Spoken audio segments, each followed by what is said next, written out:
नमस्कार दोस्तों, मैं हूं प्रोफेसर शेष करण चारण और आप देख रहे हो मेरा YouTube channel hello history by professor Charan पर आप सभी का स्वागत है। दोस्तों, आज अपन इतिहास की श्रृंखला में जो पढ़ेंगे वो पढ़ेंगे गुजरात का इतिहास। गुजरात का इतिहास गुजरात में होने वाली सभी कम्पिटिटिव एग्जाम के लिए उपयोगी है। साथ ही साथ यूपीएससी में भी गुजरात के इतिहास से रिलेटेड क्वेश्चन पूछे जाते हैं, तो इसमें भी आपके लिए ये बहुत ज़्यादा उपयोगी सिद्ध हो सकती है। गुजरात का इतिहास अपन स्टार्ट करेंगे पौराणिक गुजरात के इतिहास से। तो पौराणिक गुजरात का जो इतिहास है, जहाँ से पहली बार हमें गुजरात का उल्लेख मिलता है, यहाँ से लेकर मैं आपको आधुनिक गुजरात तक मेरी सभी श्रृंखलाएं जो आप देखोगे हिस्ट्री की, उसमें से आपको पौराणिक से लेकर आधुनिक तक जोड़ने की कोशिश करूँगा। मित्रों, सबसे पहले गुजरात का जो उल्लेख आता है पौराणिक के अंदर, उसके बारे में अपन पूरी हिस्ट्री स्टार्ट कर रहे हैं। वैवस्वत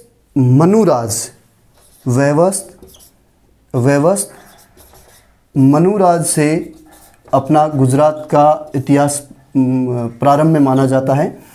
अब वैवस्वत मनुराज जो थे, ये प्रजापति के बेटे थे जिन्होंने सृष्टि का प्रारंभ किया था। इनके बेटे थे, उनका नाम था सरियाती। याद रखना, सरियाती के समय से पहली बार गुजरात के पौराणिक इतिहास, इनके समय से, सरियाती के समय से पहली बार गुजरात के पौराणिक इतिहास का उल्लेख मिलता है। इनके समय में पहली बार गुजरात की भौगोलिक, सामाजिक, राजनीतिक स्थिति का वर्णन मिलता है और इसी के बेस पर गुजरात के कवियों ने गुजरात की धरती के बारे में लिखा है। वो इस तरीके से है कि प्रौढ़ सिंधु पर जुगती पश्चिम में मध्य में एशियानी अटारी, भारती मातनी कमर पर चमकती दृढ़ कसी जान तीक्ष्ण कटारी, पहाड़ उन्नत मुखे कीर्ति उचारता, सृजती जल निधि गान सरणी, अरे भारती मातनी वंदुतने आवड़ी, धन्य हो धन्य गुर्जर धरणी। तो इस गुर्जर धरणी का इतिहास सरियाती के समय से स्टार्ट होता है। इनके एक बेटा था जिनका नाम था आनर्त, और एक बेटी थी जिनका नाम था सुकन्या। आनर्त, जिनके नाम पर उत्तर गुजरात, मध्य गुजरात और सौराष्ट्र का एरिया है, इसको आनर्त प्रदेश भी कहा जाता है। याद रखना, इन्हीं के नाम पर आनर्त प्रदेश कहा जाता है। और इस समय इनकी राजधानी थी कुशस्थली।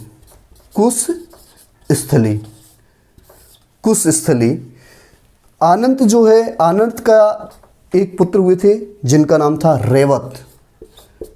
ये रेवत जो है, जिनके नाम पर गिरनार पर्वत सौराष्ट्र के अंदर जो है, उसका नाम भी रेवतक पर्वत आता है। तो आनर्त का बेटा रेवत, और रेवत के नाम पर गिरनार पर्वत का उल्लेख जो है वो रेवतक पर्वत के तौर पे आता है।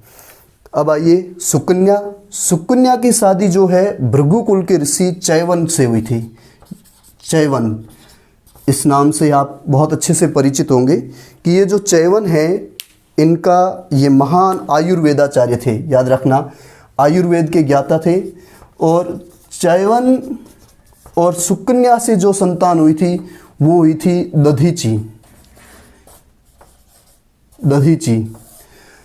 दधीची जो है, इनका पौराणिक इतिहास में उल्लेख आता है कि ये साबरमती नदी के किनारे पर तपस्या करते थे। और दधीची के समय के अंदर ही जो इन्होंने, इनके बारे में इतिहास में अपन सभी वेल नोन है कि इन्होंने इंद्र भगवान को वज्र बनाने के लिए अपने शरीर का दान किया था। अब इसके बाद अपन आते हैं कि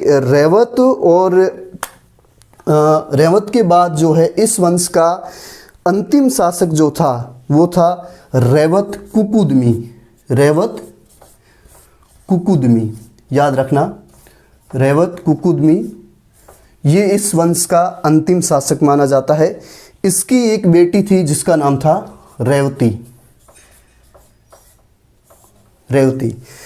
अब ये जो रेवती है, रेवती की शादी हुई थी कृष्ण भगवान के बड़े भाई बलराम से।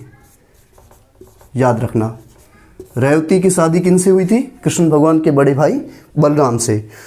तो ये गुजरात का पौराणिक इतिहास का उल्लेख अपन को इस तरीके से मिलता है। ये जानना ज़रूरी है क्योंकि गुजरात का नाम आए कृष्ण भगवान का नाम ना आए, ये तो संभव ही नहीं है। अब ये कृष्ण भगवान और यादव लोग ये मथुरा को छोड़कर द्वारिका कैसे आए, यहाँ से समझे अपन। तो कृष्ण भगवान जो है उस समय जरासंध और कालयवन नाम के राजाओं से परेशान होकर अपने सगे संबंधियों और यादवों के साथ अरब सागर के किनारे पर एक सुरक्षित नगरी द्वारिका जो थी उसको द्वारामती नाम से बसाया था। और ये नगरी कौन सी थी? कुशस्थली, याद रखना।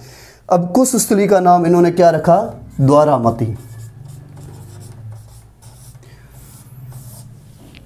द्वारामती, और इसी द्वारामती का नाम जो है बाद में द्वारिका हो गया।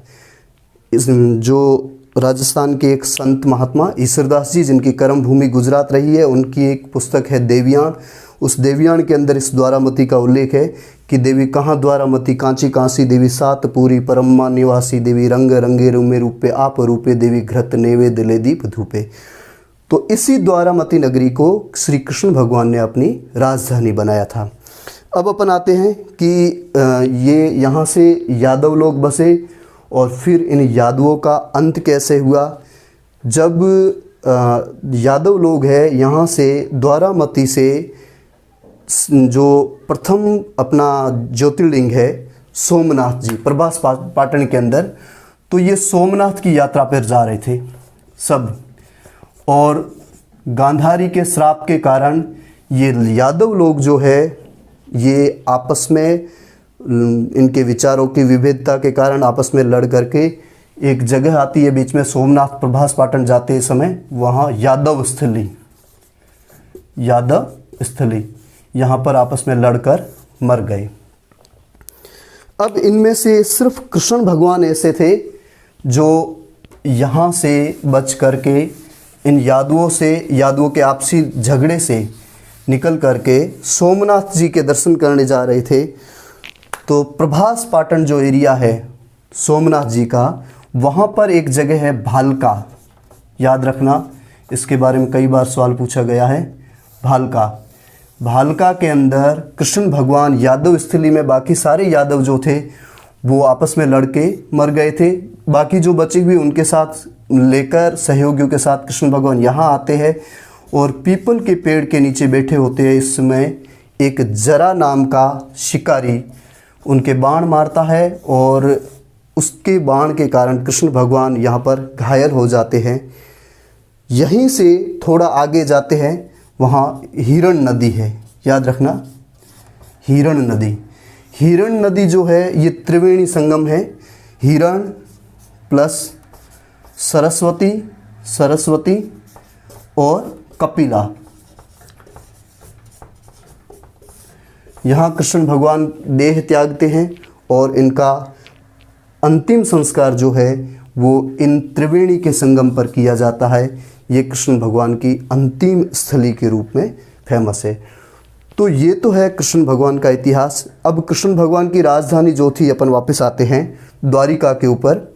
अब ये जो द्वारामती है इसके बारे में आपको बता देता हूँ।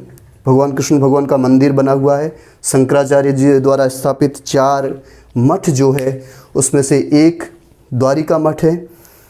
इस द्वारिका के अंदर जो मंदिर बना हुआ है वो गोमती नदी के किनारे पर है, याद रखना, ये गोमती नदी के किनारे पर बना हुआ है। और सबसे बड़ी बात कि ये द्वारामती नगरी जो है, मैं आपको बता देता हूँ, ये भारत सरकार की जो आवास और शहरी विकास मंत्रालय है उसकी एक योजना है हृदय योजना। कौन सी योजना है, याद रखना, हृदय योजना जो है, इस हृदय योजना के अंदर इस heritage city development and augmentation योजना के अंदर इस द्वारिका को लिया गया है। तो इस हृदय योजना में ये द्वारिका नगरी भी शामिल है। इस द्वारिका नगरी से अपन थोड़ा आगे जाते हैं तो वहाँ एक दूसरा ज्योतिर्लिंग, गुजरात के अंदर 2 ज्योतिर्लिंग है, याद रखना, एक सोमनाथ और दूसरा है नागेश्वर। तो नागेश्वर ज्योतिर्लिंग जो है वहाँ पर श्री कृष्ण भगवान नागेश्वर ज्योतिर्लिंग की पूजा करने जाते थे। नागेश्वर ज्योतिर्लिंग से थोड़ा अपन आगे जाएंगे तो वहाँ पर आता है एक गोपी तालाब, जहाँ पर पौराणिक इतिहास के अंदर ऐसा माना जाता है कि महाभारत की लड़ाई के बाद श्री कृष्ण भगवान ने कहा था कि मेरे यादव आपस में, अर्जुन को कहा था कि ये जो यादव है आपस में लड़ मरेंगे और आप मेरी सभी रानियों को लेके हस्तिनापुर लेके जाना। जब इनकी राजधानी जो थी वो बेट द्वारिका थी, जो गोपी तालाब से थोड़ा आगे है, वहाँ से बेट द्वारिका में भगवान कृष्ण की रानियों को लेकर के अर्जुन आ रहे थे। तो यहाँ पर जंगल के अंदर लुटेरों ने अर्जुन से उन रानियों को लूट लिया था। और इसी के बारे में तुलसीदास जी ने भी ये कहा था कि तुलसी नर का क्या बड़ा, समय बड़ा बलवान, काबे लूटी गोपिया, वही अर्जुन और वही बाण। तो ये वो गोपी तालाब है। इसके आगे बेट द्वारिका है, जो समुद्र के अंदर बसा हुआ एक आइलैंड है। बेट द्वारिका टापू है। ये कृष्ण भगवान की प्राचीन राजधानी, जो मंदिर बने हुए हैं और प्राचीन राजधानी के रूप में भी फेमस है। अब इनका उल्लेख आता है कि एक साथ में एक जनरल नॉलेज का सवाल ये भी आता है, कई बार पूछा भी गया है कि जब महाभारत का युद्ध हुआ रहा था तो किस पर्व के अंदर कृष्ण भगवान ने अर्जुन को उपदेश दिया था गीता का। तो याद रखना, गीता का जो उपदेश है वो कृष्ण भगवान ने अर्जुन को भीष्म पर्व के अंदर दिया गया था। 18 पर्व है महाभारत के, उसमें भीष्म पर्व जो है उसके अंदर कृष्ण भगवान ने अर्जुन को गीता का उपदेश दिया था। तो ये तो है कृष्ण भगवान और द्वारिका नगरी के बारे में आपको जानकारी। अब मैं आपको बता देता हूँ कि कृष्ण भगवान को जैन साहित्य के अंदर किनके समकालीन माना जाता है।